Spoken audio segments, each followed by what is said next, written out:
Hello friends, स्वागत है आपका आपके अपने YouTube channel S Kumar gardening में। इस चैनल पे आपको फ्रूट, फ्लावर और वेजिटेबल्स की ग्रो केयर एंड ग्राफ्टिंग के अपडेट लगभग रोज़ाना मिलते हैं। तो वीडियो यदि पसंद आए तो लाइक करिए, चैनल को ज़्यादा से ज़्यादा सब्सक्राइब करिए ताकि अपडेट रहें गार्डनिंग व बागवानी की नई नई जानकारियों के साथ।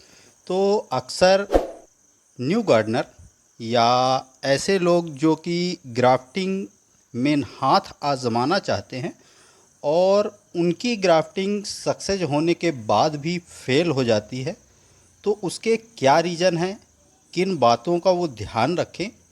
कुछ 7 से 8 पॉइंट हैं जिनको यदि ध्यान में रख के आप किसी भी फ्रूटिंग या फ्लावरिंग प्लांट में ग्राफ्टिंग करते हैं तो आपकी ग्राफ्टिंग 100% सक्सेस होगी।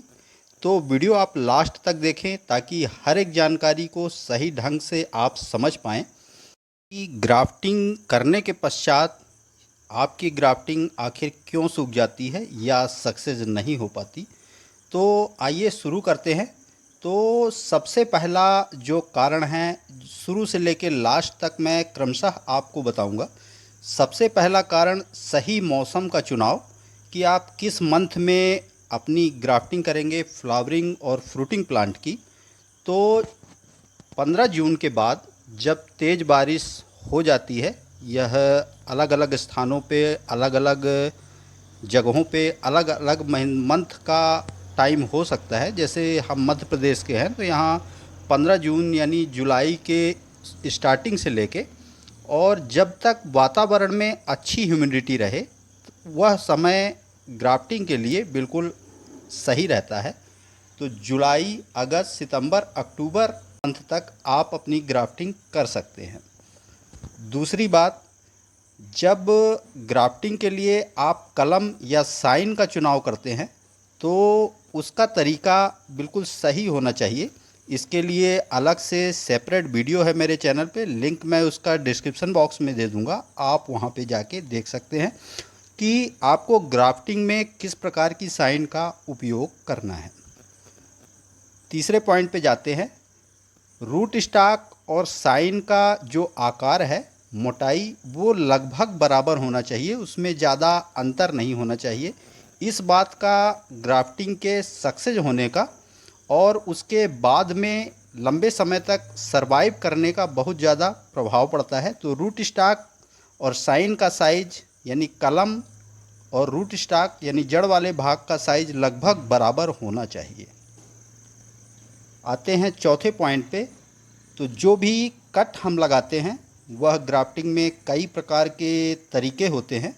तो जो भी कट हम लगाते हैं उसका सरफेस बराबर होना चाहिए, यानी उभड़ खाबड़ नहीं होना चाहिए। सरफेस बराबर होने से उसका जो टिश्यू हैं वो सही ढंग से आपस में मैच करते हैं और आगे चल के वह बेहतर जॉइंट बनाते हैं। फिर अगले पॉइंट पे चलते हैं। तो ग्राफ्टेड पोर्शन, जब आप कट लगाने के पश्चात ग्राफ्टिंग को आपस में बांधते हैं तो उस समय उसको ढीला नहीं छोड़ना है, आपको जितना हो सके टाइट बांधना है। ये जो ग्राफ्टिंग आप देख रहे हैं, ये एक मैंगो प्लांट पे 4 से 5 अलग अलग वैरायटी की ग्राफ्टिंग की गई हैं और इसमें 5 ग्राफ्टिंग मैंने की थी, सिर्फ एक ग्राफ्टिंग फेल हुई, 4 सक्सेस हो चुकी हैं। और ये 1.5 से लगभग 2 साल पुराना पौधा है जो कि एक ग्रो बैग में लगा हुआ है और इस साल अब इस ग्राफ्टिंग के पश्चात मैं इसे ट्रांसप्लांट करूँगा। इसमें 4 वैरायटी सक्सेस है और देखिए अभी कुछ कवर की हुई हैं जिन पे अच्छा फुटाव आ गया है, उनको मैंने अलग कर दिया है। तो अगले पॉइंट पे आते हैं कि ऊपर से जब ग्राफ्टिंग करते हैं तो उसके लिए हम कैप या कवर लगाते हैं, उसको बार बार आपको खोल के नहीं देखना है। ग्राफ्टिंग की जो न्यू ग्रोथ है वो कम से कम 1 इंच के आसपास जब हो जाए तब आपको वह ग्राफ्टिंग का किया हुआ कवर हटाना है। वरना आपको यदि उसमें अंकुर दिखाई दे, जैसा कि आपने अभी जो ग्राफ्टिंग आपने कवर की हुई देखी है, उसमें छोटे छोटे अंकुर दिखाई दे रहे हैं, मगर फिर भी उस पर ग्राफ्टिंग कवर लगा हुआ है। तो उनका आकार जब लगभग 1 इंच के आसपास हो जाएगा तब उस ग्राफ्टिंग कवर को हटाना है। फिर आते हैं अगले पॉइंट पर। ग्राफ्टिंग जो अभी करते हैं आप, उसको आपको डायरेक्ट सनलाइट उस पर नहीं पड़नी चाहिए, इस बात का ध्यान रखना है आपको। डायरेक्ट सनलाइट का भी बहुत प्रभाव पड़ता है आपके ग्राफ्टिंग के सक्सेस और फेल होने में। देखिए ये जो पौधा है इस पे आप न्यू न्यू ग्रोथ देख सकते हैं, फिर भी कवर लगा हुआ है इस पे और बिल्कुल छाया वाली जगह में रखे हुए हैं। जब इनका साइज 1 इंच के आसपास इसमें स्प्राउटिंग जो न्यू ग्रोथ हो रही है वो हो जाएगी, तब फिर हम इसका कवर हटाएंगे और धीरे धीरे पहले इनको थोड़ा हल्की धूप छाँव वाली जगह में पेड़ की छाया में रखेंगे। उसके पश्चात धीरे धीरे इसका धूप बढ़ाने का दायरा दिखाते जाएंगे। यदि अचानक से हम इस न्यू ग्रोथ को डायरेक्ट सनलाइट के संपर्क में ले आएंगे तो भी हमारी ग्राफ्टिंग सक्सेस होने के बाद भी फेल हो जाएगी। तो इन सभी बातों का प्रभाव पड़ता है आपकी ग्राफ्टिंग सक्सेस होने के बाद भी फेल हो जाने का। और ग्राफ्टिंग के बार बार हाथ आजमाने पर भी आपकी ग्राफ्टिंग, इन सभी कारणों को ध्यान में रख के यदि आप ग्राफ्टिंग करते हैं तो आपकी ग्राफ्टिंग 100% सक्सेस होगी।